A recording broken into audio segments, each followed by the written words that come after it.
الحمدللہ رب العالمین والصلاة والسلام علی رسولہ الکریم وعلی آلہ وصحبہ اجمعین الی یوم الدین۔ اعوذ باللہ من الشیطان الرجیم، بسم اللہ الرحمن الرحیم۔ ولا تقولوا لمن يقتل في سبيل الله اموات بل احیاء ولکن لا تشعرون۔ صدق اللہ العظیم۔ محترم سامعین کرام، السلام علیکم ورحمۃ اللہ وبرکاتہ۔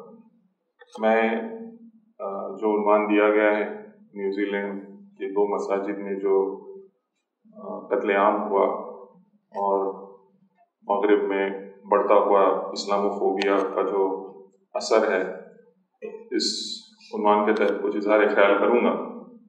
پہلے تو ہم یہ جو واقعہ ہوا اس کے کچھ جو چیزیں ہیں اس پر غور کریں گے، اور پھر اس واقعے کا جو ایک غیر معمولی اثر یا ایک رد عمل یا ایک ہم کو جو نظارہ سامنے آیا نیوزی لینڈ میں، اور خاص طور پر ان کی جو وزیر اعظم ہیں، اس پر بھی ہم کو غور کرنا چاہیے۔ اس کے علاوہ یہ جو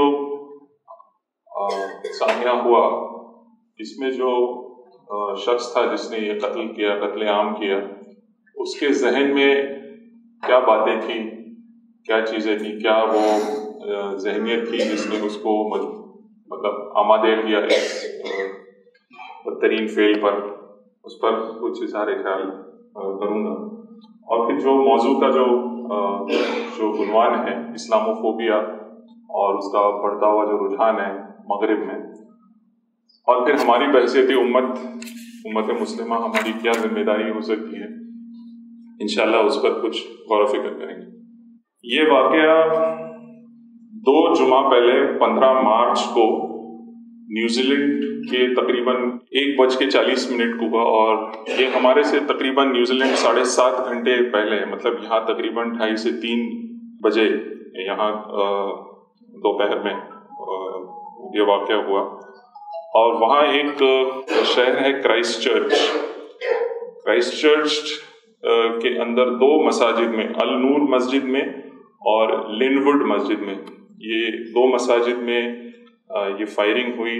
ایک شخص نے آ کر پوائنٹ بلینک رینج پر جتنے نمازی تھے، یا تو وہ نماز میں تھے یا نماز کا انتظار کر رہے تھے، اندھا دھند اس نے اندھا دھند تو نہیں کہنا چاہیے، ٹارگیٹڈ فائرنگ کی، اور اس میں تقریباً 50 مسلمان جو ہے وہ شہید ہوئے اور 40 سے زیادہ شدید زخمی ہوئے اس واقعے میں۔ تو یہ جو شخص تھا جس نے یہ فائرنگ کی، وہ نیوزی لینڈ کا شہری نہیں تھا، وہ سٹیزن تھا آسٹریلیا کا، 28 سال اس کی عمر تھی۔ اور غور کرنے والی بات یہ ہے کہ اس نے اس پورے واقعے کو سوشل میڈیا پہ لائیو سٹریم کیا، فیس بک پر جو لوگ اس کے فالوورز تھے یا جو بھی اس وقت دیکھ رہے تھے، اس نے اپنے ہیلمٹ پہ یا جو بھی ایک کیپ ہے اس پہ کیمرہ فٹ کر کے اس کو باقاعدہ لائیو براڈ کاسٹ کیا۔ اور تقریباً 1:40 کے آس پاس یہ واقعہ ہوا، اور کچھ چیزیں جو میں نے نوٹ کی ہیں، واقعہ تو آپ سب جانتے ہیں، میڈیا میں اخباروں میں آپ نے پڑھا ہے، کچھ چیزیں اس واقعے کی جو سٹرائکنگ لگی مجھے وہ آپ کے سامنے پیش کرتا ہوں۔ تو اس شخص کو زندہ پکڑا گیا، یعنی 1:40 کو یہ واقعہ ہوتا ہے اور تقریباً 3 بجے اس کو پولیس اس کو اریسٹ کرتی ہے۔ اور انیشل رپورٹس میں یہ بات آئی کہ اور بھی اس کے ساتھ لوگ اس گینگ کا حصہ تھے یا اس فائرنگ میں اس کے ساتھ انوالو تھے، لیکن ابھی تک ان کی کوئی معلومات سامنے نہیں آئی۔ اور ہو سکتا ہے کہ اپریل کے پہلے ہفتے میں اس کے اوپر جو مزید چارج شیٹ فائل کی جائے گی۔ ابھی تو ایک ہی کاؤنٹ آف مرڈر کے اوپر اس کے اوپر چارج شیٹ فائل کی گئی اور اس کو جیل میں رکھا گیا۔ ہو سکتا ہے ہم کو مزید معلومات چند ایک دنوں میں پتہ چلے، کیونکہ یہ جو چیزیں میں بتا رہا ہوں وہ زیادہ تر میڈیا کے حوالے سے، اور ہم میں سے سب جانتے ہیں اس چیزوں کو۔ جو خاص اس کی چیزیں ہیں وہ آپ کے غور و فکر کے لیے میں پیش کروں۔ تو پہلی بلٹ جو اس کے بندوق سے نکلی، یعنی وہ مسجد میں جب داخل ہوا تو 71 ایئر کے ایک حاجی داؤد نبی، یہ ایک امیگرینٹ تھے نیوزی لینڈ کے، تو انہوں نے اس کو دیکھا تو ان کے الفاظ تھے ہلو بردر، اور یہ ان کے آخری الفاظ تھے. مطلب یہ بھی سوشل میڈیا پہ ٹرینڈ ہوئی بات کہ اسلام کس طرح سے پیش آتا ہے کسی بھی اجنبی سے، کہ وہ اس کو ایک بھائی کا انہوں نے لقب دیا اور اس کو ایک بھائی کے طور پہ مخاطب کیا، لیکن وہ ان کا آخری لفظ ٹھہرا ہلو بردر. کئی لوگوں نے اپنے سوشل میڈیا اکاؤنٹس پہ اپنا نام بھی تبدیل کیا ہے ہلو بردر کے نام سے. اور جو لوگ وہاں پر موجود تھے اور جو سروائیورز تھے ان کے اگر آپ نے کلپس دیکھے ہوں گے تو ایک لڑکے نے یہ بھی بتایا کہ نماز چل رہی تھی اور فائرنگ شروع ہو چکی تھی، اور باوجود اس کے کہ ان کو ایسی آوازیں آ رہی تھی فائرنگ کی، گن فائرنگ کی، نماز انہوں نے توڑی نہیں، نماز جاری رکھی. اور جب 1 by 1 جیسے مطلب لوگ گرتے گئے، اپنی جان کھوتے گئے، اس وقت پھر آخری مرحلے میں کئی لوگوں نے پھر بھاگنا شروع کیا. تو یہ تو واقعہ تھا. ہم اس پر غور کر سکتے ہیں کہ یہ کیا مطلب کیا کچھ جانے بچ سکتی تھی، لیکن اگر آپ پورے انسیڈنٹ کو اگر دیکھیں گے تو وہ شخص جو ہے وہ اس نے ایک بار فائرنگ کر کے دوبارہ اس نے دوسری بندوق لا کر جو ہے دوبارہ اس نے فائرنگ کی سب پر، یہ انشور کرنے کے لیے کہ کوئی بچ نہ پائے. ایک واقعہ اور بھی میڈیا میں ہم کو دیکھنے ملا. دوسری جو مسجد تھی وہاں پر ایک عبدالعزیز نام کے ایک صاحب تھے، اور انہوں نے جیسے دیکھا کہ یہ فائرنگ ہو رہی ہے تو اس کی ہمت اور شجاعت دیکھیے کہ اس نے تلاش کیا کہ کیا چیز ہو سکتی ہے جس سے میں اس کو روک سکتا ہوں. تو ایک ویزا کارڈ کی جو سوائپ مشین ہوتی ہے صرف وہ تھی، تو وہ لے کے اس کے شخص کے پیچھے بھاگا قاتل کے، اور اس کے اوپر پھینکا اس نے.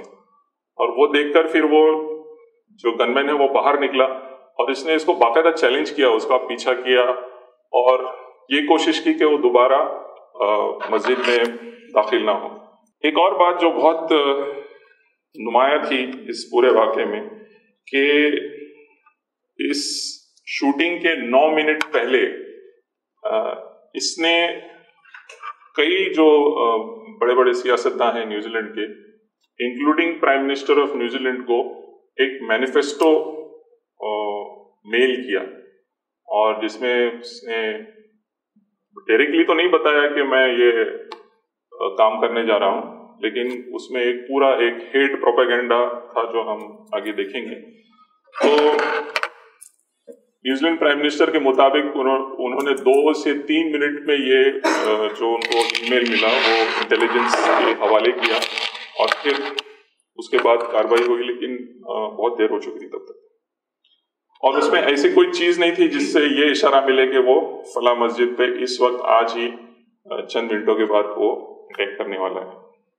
آپ میں سے سب نے دیکھا ہوگا کہ اور ریڈینس کا جو تازہ جو شمارہ ہے، ہمارا جو میگزین نکلتا ہے ریڈینس، اس میں اس بندوق کے فوٹوز ہیں، اور اس بندوق پہ وائٹ کلر میں بہت سارے چیزیں لکھی ہوئی ہیں الگ الگ زبان میں، اور یہ میسیجز تھے جو وہ پوری دنیا کو دینا چاہ رہا تھا. جو شوٹنگ کا جو ویڈیو تھا اس نے پورا لائیو اسٹریم کیا، اور یہ سوشل میڈیا پہ انیشلی کافی پھیل گیا، واٹس ایپ کے ذریعے تو کافی لوگوں تک وہ ویڈیو پہنچا، لیکن بعد میں ظاہر ہے کہ پبلک پریشر کی وجہ سے اور دیگر وجوہات کی وجہ سے سوشل میڈیا جو کمپنیز تھی، ٹویٹر، فیس بک، انہوں نے طے کیا یا ان کو مجبور کیا گیا کہ وہ جتنے وہ ویڈیوز ہیں شوٹنگ ویڈیوز اس کو وہ اپنے پلیٹ فارم سے ڈیلیٹ کریں. اور ابھی ان ویڈیو اگر کسی کے پاس واٹس ایپ سے وہ ویڈیو ہے تو ہو سکتا ہے، مگر آن لائن پلیٹ فارم پہ اس وقت وہ ویڈیو جو ہے ممنوع ہے. ایک سوال یہ ہو سکتا ہے کہ کیا یہ انٹیلیجنس فیلئر تھا نیوزی لینڈ پولیس کا، نیوزی لینڈ اتھارٹیز کا؟ کیا اس پر کوئی پروب ہوگا، اور جس سے اس واقعے کے لیے جو اور دیگر لوگ جو ذمہ دار ہیں کیا ان کے اوپر کوئی ہاتھ ڈالا جائے گا؟ یہ چیز ہم کو غور کرنا چاہیے اور فالو کرنا چاہیے. اور پھر یہ بھی دیکھنا چاہیے، اور اس لیکچر کا مقصد ہی وہی ہے کہ یہ پورے واقعے کو ہم ایک تجزیاتی انداز میں دیکھیں، انالیٹیکل انداز میں دیکھیں، اور ہم اس سے کیا سیکھ سکتے ہیں یا کیا اس سے ہم کو باتیں معلوم ہوتی ہیں، وہ غور کرنا چاہیے۔ اس واقعے کے بعد جو چیزیں سامنے آئی اس میں ایک نمایاں جو چیز تھی وہ وہاں کی پرائم منسٹر جو ہے جسنڈا آرڈرن جو ہے اس کا کردار، اس کی جو شخصیت ہے اور جس طرح سے اس نے پورے معاملے کو ہینڈل کیا، تو کافی لوگ اس سے متاثر ہو۔ کئی لوگوں نے تو نیو یارک ٹائمز نے تو ایک آرٹیکل یہاں تک لکھ دیا اور بتایا کہ امریکہ کو اس جیسے قائد کی ضرورت ہے اس وقت، یوزنگ پرائم منسٹر۔ یہ دراصل 38 ایئرز کی ہے، کافی سب سے ینگسٹ ہیڈ آف اسٹیٹ ہیں، لیبر پارٹی سے بلانگ کرتی ہیں، اور 2017-26 اکتوبر میں انہوں نے آفس سنبھالا ہے، اور یہ بالکل لائم لائٹ میں نہیں تھی، کوئی بھی ان کے بارے میں نہیں جانتا تھا۔ ان کے بارے میں صرف ایک بات مشہور تھی کہ دوران آفس جو ہے ان کو اولاد ہوئی، ایک لڑکی پیدا ہوئی جبکہ وہ پرائم منسٹر تھی، اور یہ دوسرا ایسا واقعہ ہے ماڈرن تاریخ میں۔ اور عام طور پہ جب بھی مسلمانوں پر جب کوئی حملہ ہوتا ہے، کوئی اٹیک ہوتا ہے، کوئی کلنگ ہوتا ہے، تو اس کو دہشت گردی سے تعبیر نہیں کیا جاتا، اس کو ٹیررسٹ اٹیک نہیں کہتے بلکہ ماس کلنگ کہتے ہیں یا شوٹنگ کہتے ہیں۔ تو پرائم منسٹر نیوزی لینڈ نے یہ ایک موقف لیا کہ یہ دہشت گردی کا واقعہ ہے، یہ ٹیررسٹ اٹیک ہے، اور اس کو اسی انداز سے لینا چاہیے اور کنڈیم کرنا چاہیے۔ اور پھر یہ بھی انہوں نے اپنی تقریر میں کہا کہ جو شخص جو آسٹریلین تھا وہ ہم میں سے نہیں ہے، مطلب ہمارے آئیڈیالوجی یا ہماری جو زندگی کا طور طریقہ ہے اس کے مطابق نہیں ہے، بلکہ یہ ایک بالکل الگ تھلگ شخص ہے، یعنی اپنے قوم کو اور اپنے آپ کو اس شخصیت سے یا اس آدمی سے علیحدگی کا اعلان کیا انہوں نے۔ اور یہ واقعہ میڈیا میں بہت چلا، ہم لوگوں نے بھی اپنے آنکھوں سے دیکھا کہ کس طرح سے وہ جب پسماندگان کو ملنے گئی، جو فیملیز کو ملنے گئی، تو اس نے باضابطہ دوپٹہ پہن کے ایک طرح سے سولیڈیرٹی کا اس نے اہتمام کیا اور مظاہرہ کیا۔ اور یہ بات تقریر میں کہی انیشلی اور پھر کر کے بھی دکھایا۔ انہوں نے کہا کہ نیوزی لینڈ میں جو گن لاز ہیں وہ چینج ہوں گے، جو بندوق کے جو لائسنس حاصل کرنے کے جو قوانین ہیں اس میں تبدیلی آئے گی۔ پھر وہاں کی پارلیمنٹ میں ایک جو سیشن ہوا جس میں خراج عقیدت پیش کرنی تھی شہداء کو، تو پہلی مرتبہ ایسا ہوا، اور ہم نے بھی شاید پہلی مرتبہ آپ نے دیکھا ہوگا کہ کسی ماڈرن نیشن اسٹیٹ کی پارلیمنٹ میں، جو مسلم نیشن اسٹیٹ نہیں ہے، وہاں پر باضابطہ قرآن مجید کی سورہ بقرہ کی تلاوت کی گئی، اس کا ترجمہ پڑھا گیا، اور جو امام تھے انہوں نے چھوٹا سا ایک تقریر بھی کی، خطبہ بھی دیا۔ تو یہ بہت ہی غیر معمولی واقعہ ہے۔ دوسری چیز یہ کہ پرائم منسٹر نے یہ بھی جو رشتہ دار تھے جن کو، کیونکہ ظاہر ہے کہ بہت سارے جو لوگ تھے یہ امیگرینٹس تھے، الگ الگ کنٹریز سے ان کے رشتہ داروں کو آنا تھا، پسماندگان کو، تو ان کے لیے جتنی بھی ویزا کی فیسلٹیز ہیں وہ بہت آسان کر دی۔ پرائم منسٹر نے اشور کیا یہ چیز کو۔ اور کل جو جمعہ کی جو نماز ہوئی وہاں پر ایک بہت بڑا، مطلب اسی مسجد کے باہر جو پارک ہے وہاں پر نماز جمعہ ادا کی گئی، اس میں خطبہ دیا گیا، اذان دی گئی، اور یہ لائیو براڈ کاسٹ کیا گیا تمام ٹی وی چینلز کے، نیوزی لینڈ کے اور پوری دنیا کے۔ اور پرائم منسٹر نیوزی لینڈ نے جو تقریر کی ہے اس میں اس نے اس حدیث کو کوٹ کیا جس کا مفہوم یہ ہے کہ پوری مسلمان امت ایک جسد واحد کی طرح ہے، اور اگر کسی حصے کو اگر چوٹ لگتی ہے تو پورے جسم کو درد ہوتا ہے۔ تو اس طرح سے بہت بہترین اور ایک اچھا کردار وزیر اعظم نیوزی لینڈ کا آیا۔ میں وزیر اعظم نیوزی لینڈ کا ذکر اس لیے اتنا تفصیلی میں نے کیا کہ ایسے واقعات اور بھی جگہ ہوئے ہیں دنیا میں، مسلمان مساجد کے اندر مارے گئے ہیں کیوبیک میں، اور دیگر جگہ بھی ان کا قتل عام ہوا ہے.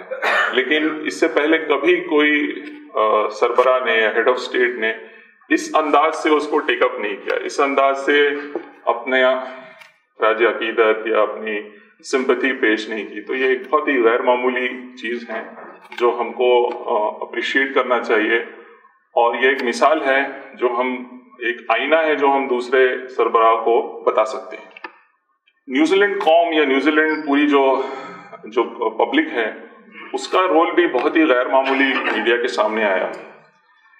نیوزی لینڈ اصل میں ان کی ڈیموگرافی کا اگر ہم مطالعہ کریں تو ان کی آبادی 74% یورپین نسل سے تعلق رکھتی ہیں. تقریباً 15% ماوری کمیونٹی، مطلب وہاں کی جو انڈیجینس کمیونٹی ہے ماوری قوم، وہ ہے تقریباً 15%. 11.8% ایشین ہے وہاں پر. 7.4% پیسیفک کنٹریز کے، مطلب وہ آسٹریلیا اور جو فار ایسٹ کے بیچ میں جو آئیلینڈز ہیں وہاں کے لوگ ہیں. اور 1.2% لیٹینو ہیں، اور 1.7% دیگر الگ الگ کمیونٹیز کے ہیں. اور کل آبادی جو پورے ملک کی ہے نیوزی لینڈ کی، وہ تقریباً 50 لاکھ ہی ہے. اور کرائسٹ چرچ جو شہر جہاں یہ واقعہ ہوا، اس کی آبادی 4 لاکھ ہے. یہ تیسرا سب سے بڑا شہر ہے آکلینڈ اور ویلنگٹن کے بعد. اور جہاں تک مذہبی ڈیموگرافی کی بات ہے نیوزی لینڈ میں 49%، مطلب نصف آبادی جو ہے وہ کرسچن ہے، اور 41% یعنی 41.9 مطلب 42% لوگ کہتے ہیں کہ ہم کسی مذہب سے ہمارا افیلیشن نہیں ہے، مطلب ایتھسٹ ہیں یا خدا کو نہیں مانتے یا کوئی مذہب کو ہم نہیں مانتے. تو ایک بڑی آبادی نیوزی لینڈ کی وہ کسی ریلیجن سے افیلیٹڈ نہیں ہے. ہندو 2.1% ہیں، بدھسٹ 1.5% ہیں، اور مسلمان اسلام کے ماننے والے 1.2% ہیں، اور سکھ جو ہے وہ 0.5% مطلب آدھا % ہے.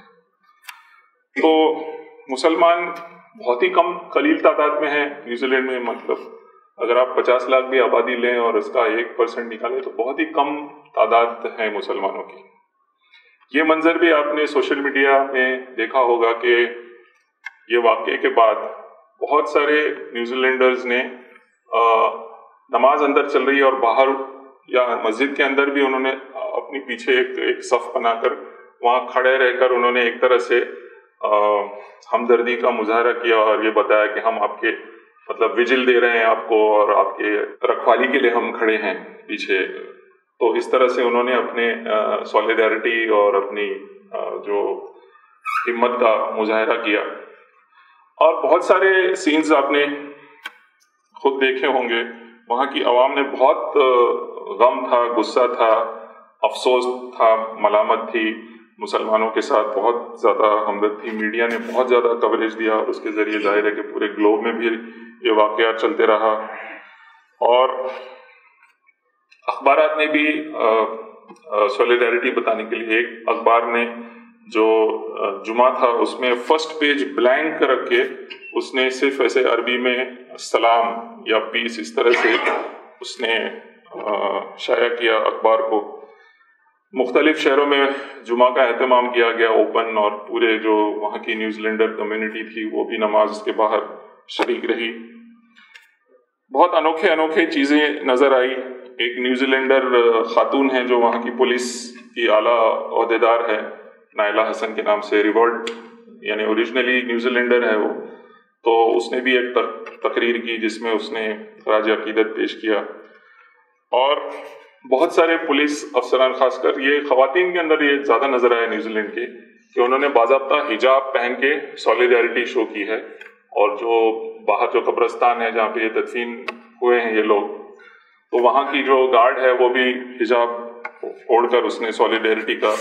اسی طرح سے ٹی وی کے جو نیوز اینکرز ہیں انہوں نے سولیڈیرٹی دکھائی. تو یہ پورا جو نیوزی لینڈ قوم کا یا نیوزی لینڈ ملک کے رہنے والوں کا جو برتاؤ تھا، ان کے وزیر اعظم سے شروعات ہوئی، یہ پورے دنیا کے لیے ایک مشعل راہ ہے. اور یہ ایک فطری ری ایکشن ہے. ہم اسلاموفوبیا پہ جب آئیں گے تو آپ کو پتہ چلے گا کہ ایسا دوسرے ملکوں میں کیوں نہیں ہو رہا, نیوزی لینڈ میں کیوں ہوا یہ واقعہ. اس طرح سے ہمدردی اور اس طرح سے جو سمپتی ہے دوسرے سربراہ اور دوسرے جو ملک کے جو یہ ہیں ہیڈز آف اسٹیٹ وہ کیوں نہیں کرتے. تو یہ اسلاموفوبیا کے بارے میں جب ہم غور کریں گے تو آپ کو پتہ چلے گا کہ ایسا کیوں ہو رہا ہے. اور یہ فطری ری ایکشن ہے, مطلب انوسنٹ لوگ اگر مارے جائیں تو بحیثیت انسانیت آپ کے اندر تو وہ درد اور وہ تڑپ تو پیدا ہوگی ہی, آپ کے اندر وہ غم جو ہے آپ کے اندر بالکل نیچرل ہے. اور کئی ایسے مناظر ہم نے دیکھے کہ لوگ آ کر وہاں پر پھول رکھ رہے تھے اور بے انتہا رو رہے تھے, کیونکہ ان کو یہ اتنا دردناک واقعہ تھا. اور جنہوں نے وہ ویڈیو دیکھا ہے جس طرح سے وہ شوٹنگ ہوئی ہے اور بعد کے جو سینز ہیں وہ واقعی دل دہلانے والا ایک واقعہ تھا. اب تھوڑا سا غور کرتے ہیں اس شخص پر جس نے پورے لوگوں کا قتل عام کیا. یہ شخص جو ہے اس نے لائیو سٹریم کیا, یہ پورا براڈ کاسٹ کیا اس واقعے کو, اور وہ کار میں ایک میوزک پلے کر رہا تھا, ایک گانا پلے کر رہا تھا. وہ گانا اصل میں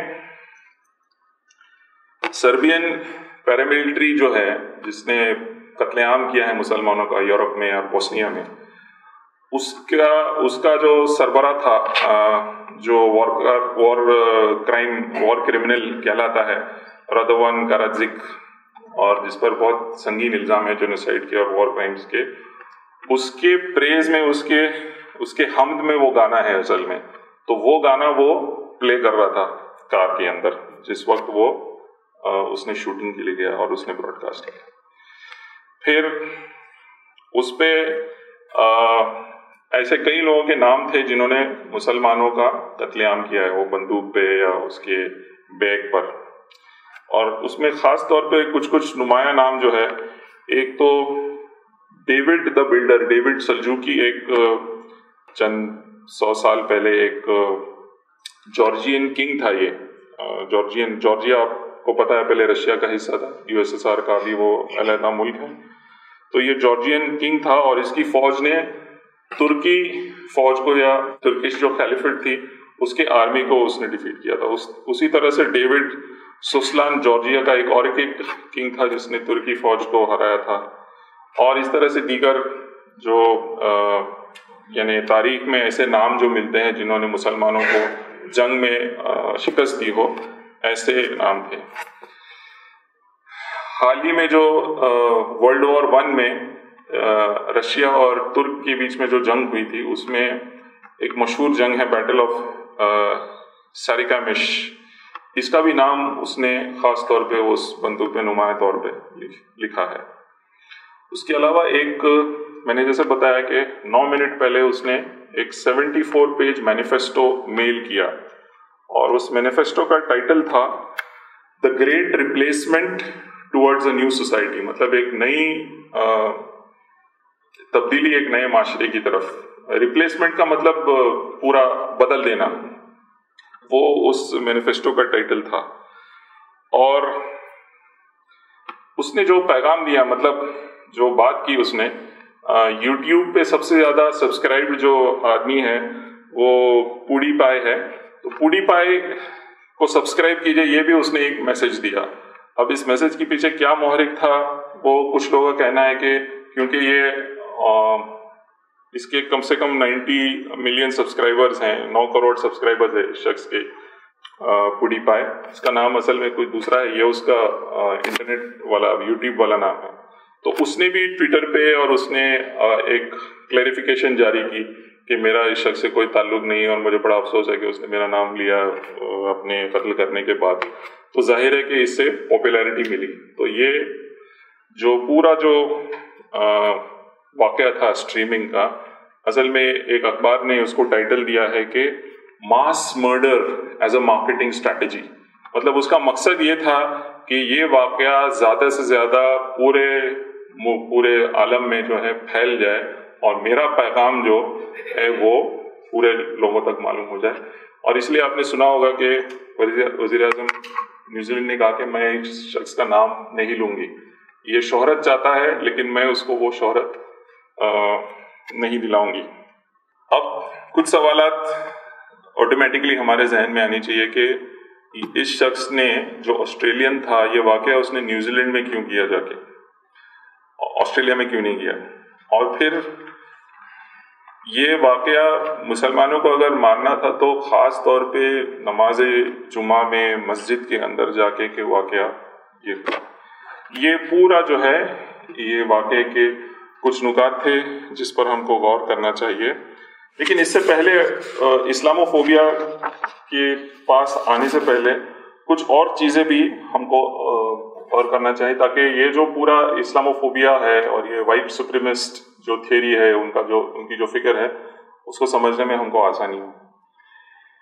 ایک تو یہ کہ اس نے جو مینیفیسٹو لکھا ہے اس کا نام اس نے کیا کہ دا گریٹ ریپلیسمنٹ، یعنی یہ جو ورڈ ہے دا گریٹ ریپلیسمنٹ یہ اس کا ترتیب شدہ نہیں ہے، بلکہ ایک آلریڈی جو وائٹ سپریمسٹ جو الگ الگ ویڈیو بناتے ہیں نفرت کے ویڈیوز، تو آلریڈی ایک مشہور ویڈیو کا ٹائٹل ہے یہ دا گریٹ ریپلیسمنٹ۔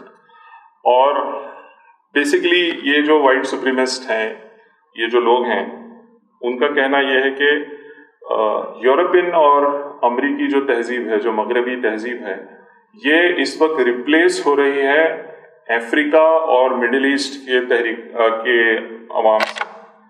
تو ان کا برتھ ریٹ بھی زیادہ ہے اور امیگریشن کر کے وہ مغرب آ رہے ہیں، اور ایک ہماری تو آبادی بڑھ نہیں رہی، ہمارے بچے زیادہ نہیں ہیں، تو اگر ان کا امیگریشن اسی طرح سے بڑھتا گیا تو چند ایک سالوں میں ایک آدھ صدی کے اندر یہ لوگ میجورٹی ہو جائیں گے اور ہم لوگ یہاں سے اس ملک میں ہم لوگ ختم ہو جائیں گے۔ تو ابھی سے ان کے خلاف نفرت، ان کے خلاف جنگ و جدال، ان کے خلاف کو یہاں سے ہٹانا ضروری ہے۔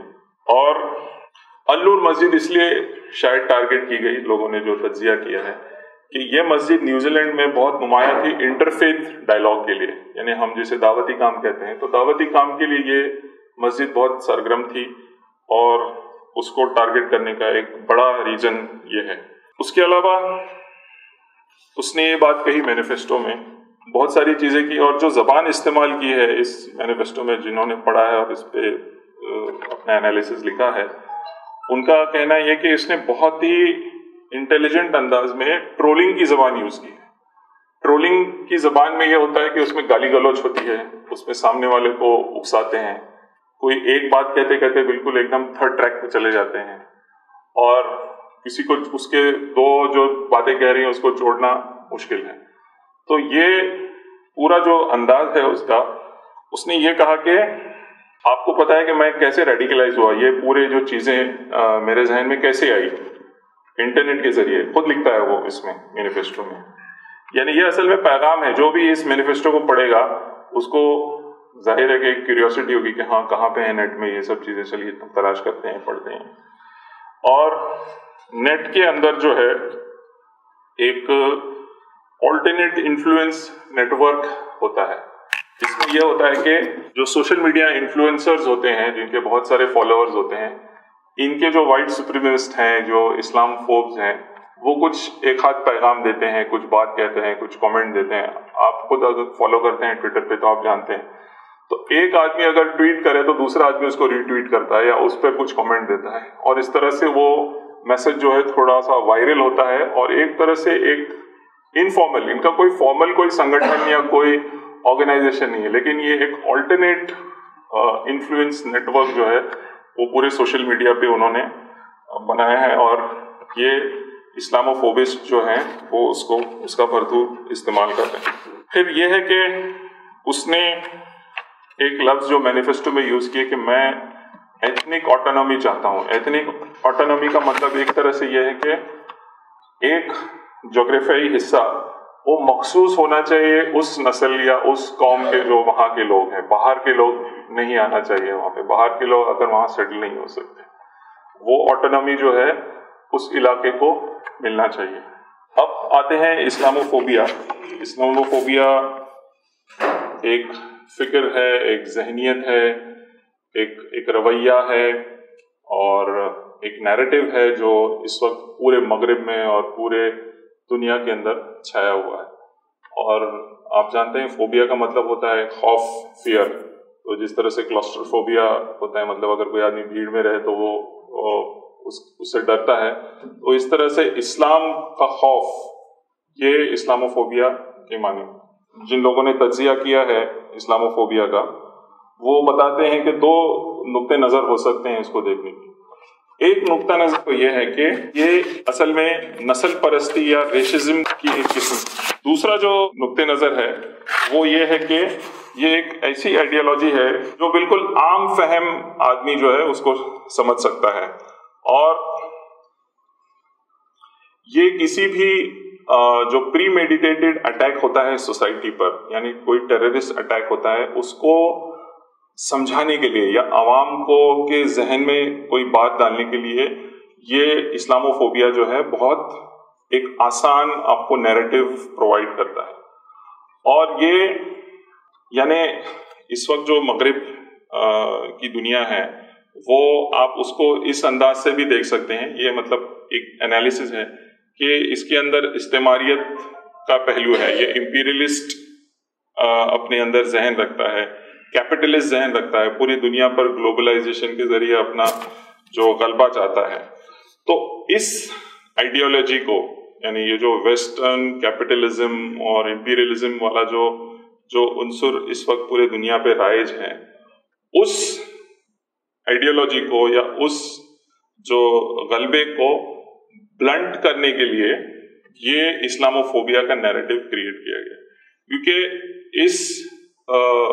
یہ جو غلبہ ہو رہا ہے، امپیریلسٹ غلبہ یا کیپٹلسٹ غلبہ سماج پر اور سوسائٹی پر، اس کے خلاف کچھ ریزسٹنس موومنٹس بھی ہیں.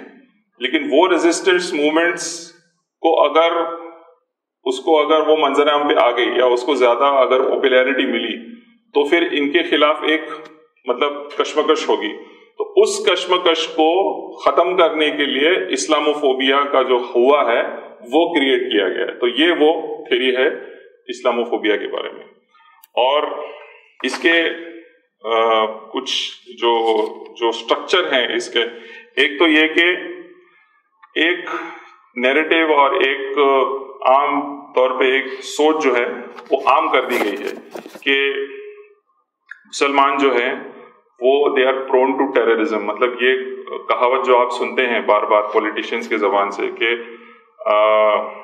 not every Muslim is a terrorist but every terrorist is a Muslim.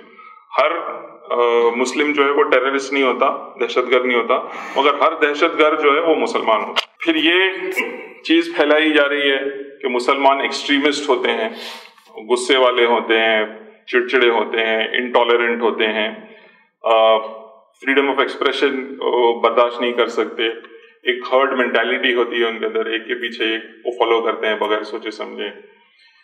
بچوں کو اپریس کرتے ہیں، خواتین کو اپریس کرتے ہیں، اور پھر ان کے اندر انفلٹریشن والی کیفیت ہے. کہیں بھی دوسرے ملک میں جا کے وہاں کی شہریت حاصل کرنے کی کوشش کرتے ہیں ایلیگل طریقے سے. روہنگیا کا پورا جو کریٹ کیا گیا ہے، افریقن لوگ یورپ میں کس طرح سے وہ ناؤ کے ذریعے، بوٹس کے ذریعے پہنچنے کی کوشش کرتے ہیں. یہاں تک کہ یہ بھی بتایا گیا کہ یہ مسلمان جو ہے یہ ہوس کے شکار ہوتے ہیں، بچے زیادہ پیدا کرتے ہیں، عورتوں کے پیچھے جو ہے وہ اپنی ہوس پوری کرتے ہیں اور گندے رہتے ہیں. اس طرح سے ایک پورا جو ایک نیریٹو ہے اسلاموفوبیا کا وہ کریٹ کیا گیا. اور یہ کس طرح سے نمودار ہوتا ہے، کس طرح سے مینیفیسٹ ہوتا ہے. ایک تو اسٹریٹ پہ آپ کو سڑک پہ چھیڑ خانی کی جا رہی ہے، مارا جا رہا ہے، چاپڑ سلیپ کیا جا رہا ہے، وربلی آپ کو گالی گلوچ دی جا رہی ہے، وربلی ابیوز کیا جا رہا ہے، آپ حجاب سے چھیڑ خانی کی جا رہی ہے، داڑھی کو کھینچا جا رہا ہے، یہ بتایا جا رہا ہے کہ جے شری رام بولیے یا پاکستان مرد آباد بولیے. آپ کے جو مساجد ہیں، ریلیجس جو سائٹس ہے اس کو ڈیسیکریٹ کیا جا رہا ہے، وہاں پر گندے جانور کا گوشت پھینکا جا رہا ہے، قرآن کو جلایا جا رہا ہے. پھر میڈیا میں ایک پورا ایک پروپیگنڈا مسلمانوں کے خلاف، اسلام کے خلاف، فیک نیوز کے ذریعے اور میڈیا پہ کنٹرول کے ذریعے. پھر آج کل تو یہ ٹرینڈ بھی شروع ہو گیا کہ فیچر فلم جو کمرشل فلمیں ہیں، جو فکشن فلمیں، اس میں بھی ٹیررزم کو بتایا جا رہا ہے، مسلمان کردار کو نمایاں طور پہ ٹیررسٹ کے طور پہ پیش کیا جا رہا ہے. تو یہ بالکل نقش ہو رہی ہے لوگوں کے ذہن کے اندر. اور اس کا مینیفیسٹیشن اور بھی دیگر انداز سے ہوتا ہے. ایک تو یہ کہ امپلائمنٹ میں، نوکری میں آپ کو ڈسکرمنیشن ہوگا، گھر حاصل کرنے میں ڈسکرمنیشن ہوگا، آپ کے خلاف فسادات کا ایک سلسلہ چلے گا، اللیگل ڈیٹینشن ہوں گے، جو سخت قوانین ہیں وہ آپ کے اوپر اپلائی ہوں گے، بغیر کوئی پروف کے آپ کو جیل میں ٹھوسا جائے گا. اور یہ پورا جو لنچنگ اور آپریشن والا جو معاملہ ہے، اس کو میڈیا اس طرح سے پلے کرے گا، اس طرح سے اگنور کرے گا کہ ایک بالکل نارمل سی چیز ہو جائے آپ کے لیے. مثال کے طور پہ خود ہم محسوس کر سکتے ہیں، آپ سوچ سکتے ہیں، غور کر سکتے ہیں اس بات پہ کہ اگر امریکہ میں کوئی واقعہ اگر ہو جائے یا سعودی عرب میں اگر کوئی ایک تشدد کا واقعہ ہو جائے تو ظاہر ہے کہ آپ میڈیا، اخبار پڑھیں گے، آپ چینل دیکھیں گے، بار بار الگ الگ چینل دیکھیں گے، الگ الگ تجزیہ کریں گے.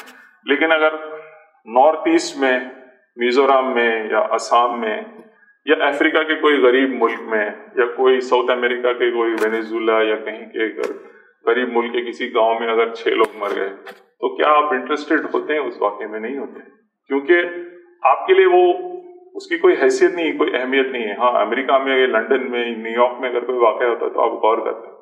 تو اسی طرح سے یہ اسلاموفوبیا کے ذریعے اور ہمارے خلاف جو وائلنس ہے اس کو اس طرح سے میڈیا نے پلے کیا ہے کہ وہ بالکل نارملائز ہو جائے، اور اگر کوئی میڈیا میں اس کو کوریج بھی ملے تو لوگ پڑھ کے اتنے عادی ہو گئے کہ ان کے اوپر کوئی اثر نہیں ہوتا.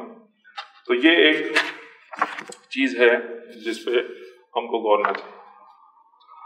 اب آخر میں یہ بات کہنا چاہتا ہوں کہ اس اسلاموفوبیا کا حل کیا ہے اور ہم کو کس طرح سے آگے بڑھنا ہے. یہ پورا جو سلسلہ چل پڑا ہے مغرب کے اندر، تو جس طرح سے اسلاموفوبیا کا ایک پورا جو نیریٹو کھڑا کیا گیا ہے، ایک پوری ایک فکر جو ہے وہ پیدا کی گئی ہے، تو اس کا تجزیہ کر کے اس کے خلاف یا اس کو ایکسپوز کرنے والا مواد ہمارے پاس ہونا چاہیے.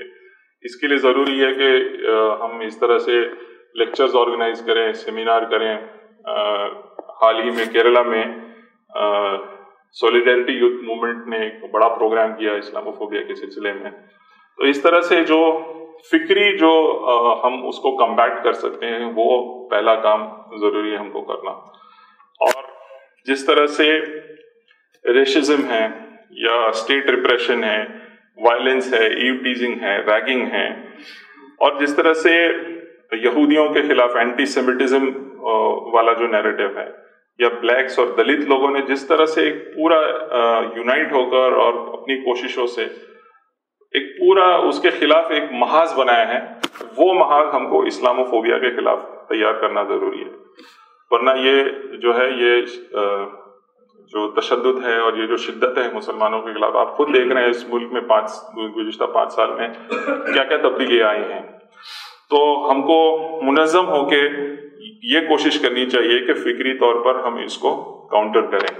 اور جس طرح سے آج یہودیوں کے خلاف، بالکل مثال کے طور پہ، اتنا آسان نہیں ہے کچھ لکھنا یا کچھ بولنا، ہولوکاسٹ کے خلاف بولنا آسان نہیں ہے. تو اسی طرح سے مسلمانوں کو بھی چاہیے کہ وہ فکری طور پر اس کو کمبیٹ کریں. پھر ظاہر ہے کہ فکری طور پہ جب ہم کام کریں گے، اس کے علاوہ جو مینیفیسٹیشنز ہوتے ہیں اسلاموفوبیا کے، جو میں نے آپ کو بتایا کہ ڈسکرمنیشن ہو رہا ہے، چھیڑ خانی ہو رہی ہے، وائلنس ہو رہا ہے، لنچنگ ہو رہی ہے، اس کے خلاف منظم ایکٹیویزم ہونا چاہیے، قانونی کارروائی ہونی چاہیے. جو مجرم ہیں، جو یہ اس کے مرتکب ہیں، ان کو باقاعدہ پکڑنا چاہیے، پولیس پر دباؤ ڈالنا چاہیے. تو یہ ایکٹیویزم کی بھی ضرورت ہے، جو اس وقت بہت کمزور سچویشن ہے ہماری اس وقت. اور پھر یہ کہ اسلاموفوبیا اور مسلمان اسلام کے خلاف جو دشمن جو کام کر رہے ہیں، اس کے خلاف باقاعدہ قانون سازی ہونی چاہیے. ہم اپنے لا میکرز کو اپروچ کریں اور قانون کے اندر کچھ ایسے قوانین بنائیں. جیسے آپ جانتے ہیں کہ دلت کمیونٹی کے لیے بہت سارے قوانین ہمارے کانسٹیٹیوشن میں ہیں. تو اسی طرح سے ہمارا تحفظ کے جو قوانین ہیں اس کو کس طرح سے لایا جائے. کمیونل وائلنس بل آپ جانتے ہیں کہ پچھلی گورنمنٹ لانا چاہتی تھی، لانے پر کافی دباؤ ڈالا، لیکن انہوں نے، کانگریس گورنمنٹ نہیں لا سکی وہ کمیونل وائلنس بل. اور ایک بحیثیت امت مسلمہ ایک مذہبی بھی ہماری ذمہ داری بنتی ہے کہ ہم اپنا جو اصل رول ہے ایز اے دائی، یعنی اللہ تعالیٰ نے ہم کو اس دنیا میں اسلام کا پیغام پہنچانے کے لیے غیر مسلموں تک اپنا دین اور اللہ اور اس کے رسول کا پیغام پہنچانے کی ہمارے کاندھوں پر ذمہ داری ڈالی ہے. اس ذمہ داری کا احساس ہم کرتے ہوئے ہم مساجد کو، جیسے مسجد پریچے جماعت اسلامی ہند نے شروع کیا ہے اس ملک کے اندر، غیر مسلموں کو مساجد کے اندر بلا کر ان کو پورا دکھایا جا رہا ہے، معائنہ کیا جا رہا ہے کہ کس طرح سے نماز، اس کا بہت اثر ہوتا ہے. آپ نے دیکھا کہ نیوزی لینڈ میں جو یہ لائیو اسٹریمنگ ہوئی، مطلب یہ جو براڈ کاسٹ ہوا جمعہ کی نماز کا، خطبے کا، پارلیمنٹ میں قرآن کی تلاوت کی گئی، اس کا ترجمہ، تو ڈیفینیٹلی کئی لوگ اس میں جو ہے غیر مسلم مجبور ہوں گے کہ وہ اب اسلام کا، دین اسلام کا مطالعہ کریں، اور ہو سکتا ہے ان میں سے کئی لوگ جو ہیں وہ ان کو ایمان کی توفیق حاصل ہو.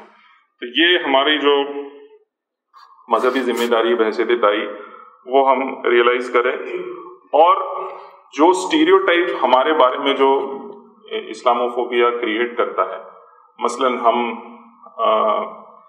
تشدد پسند ہیں، یا ہم جو ہے اپنے خواتین کو اوپریس کرتے ہیں، ہم ستاتے ہیں، ہم بچوں کو مار پیٹ کرتے ہیں، تو یہ اسٹیریوٹائپ ہم زیادہ، کیونکہ یہ ویسے بھی غلط ہے، یہ تو اسٹیریوٹائپ کریٹ کیا گیا غلط انداز سے اسلاموفوبیا، ہم ایسا موقع نہ دیں غیر مسلموں کو یا دوسرے لوگوں کو جس سے ہمارا امیج جو ہے اس اسٹیریوٹائپ میں زیادہ اور ری انفورس ہو. یہ ہم کو اس کا لحاظ کرنا چاہیے.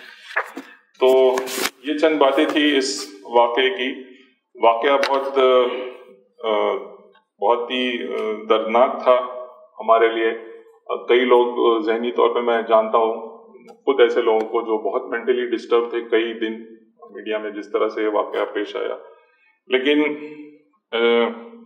ہر شر کے پیچھے کوئی نہ کوئی خیر چھپا ہے، اور اس واقعے کے فوراً بعد جو چیزیں جس کا میں نے تذکرہ کیا، ایسے چیزیں ہوئی ہیں جو واقعی اس میں اللہ تعالیٰ نے کوئی خیر کا پہلو رکھا ہے، اور انشاءاللہ کوئی نہ کوئی بڑا خیر اس سے ضرور پیدا ہوگا.